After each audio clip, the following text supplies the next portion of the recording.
인피니티 게임 업무 절차가 리더십을 대신할 수 있을까?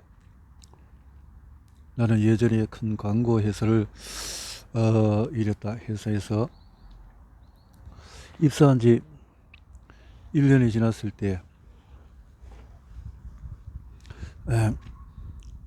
갑자기 이제부터 근무 시간 기록부를 작성하라는 명령이 내려왔다. 로펌에서 일하는 변호사라면 의뢰인에게 시간당 상담 비용을 청구하기 위해서 이런 서류를 작성하겠지만, 당시 내가 일하던 회사의 근무시간 기록부는 단지 회사 내부 확인용이었다. 사실 이거를 왜 써야 하는지 아무도 몰랐다. 그냥 위에서 시킨 일이었다. 나는 몇 개월 동안 근무 시간 기록부를 쓰지 않고 버텼다.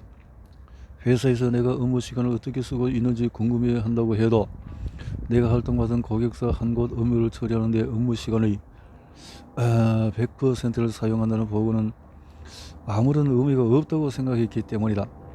그러다 근무 시간 기록부를 제출하지 않는다고 혼났다. 그들은 매월 말에 한 달치 근무 시간 기록부를 한꺼번에 몰아서 작성했다. 매일 오전 9시 30분에 출근했다가 오후 5시 30분에 퇴근했다고 똑같이 썼다. 사실 더 일찍 나오고 더 늦게까지 일할 때가 많았지만 어떻게 작성하든 무슨 상관이 있겠는가. 근무시간 기록을 다 쓰고 나면 상사에게 가져가 사인을 받았다. 상사는 내 기록을 훑어보며 비꼬듯이 이렇게 말하고는 사인했다. 아주 한결같은 직원일세. 그렇지 않나? 회사 부에서 무슨 문제가 발생하는 바람에 직원들에게 근무시간 기록부를 쓰게 했다고 추정해본다. 어느 고객사가 과다한 요금을 청구받고 회사로 찾아와 실제로 담당 직원이 자기 일에 이만한 시간을 썼는지 증거를 대라고 한 듯하다. 회계 관련 문제를 해결하기 위해서 회사 전체에 새로운 절차를 만든 것이다. 레너드 윙 박사는 이러한 해결 방법을 게으른 리더십이라고 명명했다. 문제가 발발하거나 실적이 주춤하거나 실수가 나오거나 비윤리적인 행위가 드러날 때 게으른 리더십을 펼치는 리더, 저 게으른 리더는 직원을 위한 지원책을 마련하지 않고 새로운 업무 절차를 만든다. 업무 절차는 객관적이므로 믿을만하다.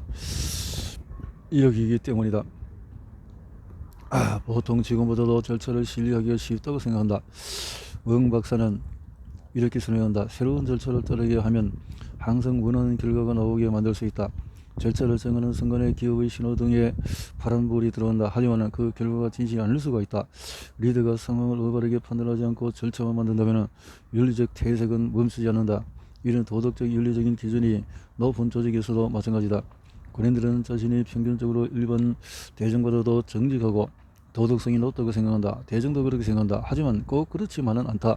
미 육군 장교 출신으로 현재 미 육군 대학 교수로 재직 중인 레너드 응 박사와 그의 연구 파트너 스티븐 제러스 박사는 공동집이라는 논문 자신을 향한 거짓말, 직업군인의 부적직성에서 군대의 업무 처리 절차가 복잡하고 임무가 과도한 탓에 군대에 전체적으로 윤리적인 대석이 현상이 나타나고 있다고 설명했다. 군인들에게 요구되는 임무 중에는 수행이 아예 불가능한 일도 있었다. 예를 들면 현실적으로 불가능한 훈련 일수를 채우라는 명령이 내려지기도 했다. 기업과 마찬가지로 군대에서도 임무를 완수해야 한다는 압력은 위에서 아래로 향한다. 하지만 군에서 하부에서 상부로 전해지는 압박도 상당하다. 군인들은 무엇이든 잘할 수 있는 사람으로 비춰지기 위해서 노력한다. 주어진 임무에 실패하면 지휘관으로서 이미지가 실추되고 비난받으며 진급에 부정적인 영향을 받을 수도 있다. 반면에 거짓으로 보고서를 제출하면 일이 원활하게 들어가며 경력에도 도움이 된다. 거짓말에 대한 대가보다도 정직한 행동에 잇따르는 피해가 더 클 때도 있기 때문에 할당된 임무를 완수하기 위해서 거짓말이나 부정행위를 해야만 할 것 같은 모순적인 상황에 놓인다. 결과적으로 군인들은 자신들에게 요구된 조건을 채우기 위해 비윤리적인 행동을 하면서도 자신의 윤리의식은 여전히 높다고 느낄 창의적인 타협점을 찾아야 했다. 뭔가 제라스, 그 예로 아프가니스탄이나 이라크에 파병되는 군인들이 파병 직전에 받아야 하는 최후 훈련에 관해 이야기했다. 이 훈련은 컴퓨터로 이루어졌으므로 군인들은 본인 확인을 위해서 신분증을 기계에 삽입해야 했다. 그런데 한 장교가 고백한 바에 따르면 군대원 9명 중에서 가장 똑똑한 사람에게 신분증을 주고 모두의 시험을 대신 보게 했다고 한다. 그렇게 해서 모든 군대원이 훈련 인증서를 받았다. 군인들은 이러한 행동을 부정행위라고 생각하지 않고 클릭만 몇 번 하면 되는 일, 요식적인 절차 혹은 그냥 위에서 하라고 시킨 일정으로 여겼다. 이러한 행동을 전혀 비윤리적으로 바라보지 않는 사람들도 있다.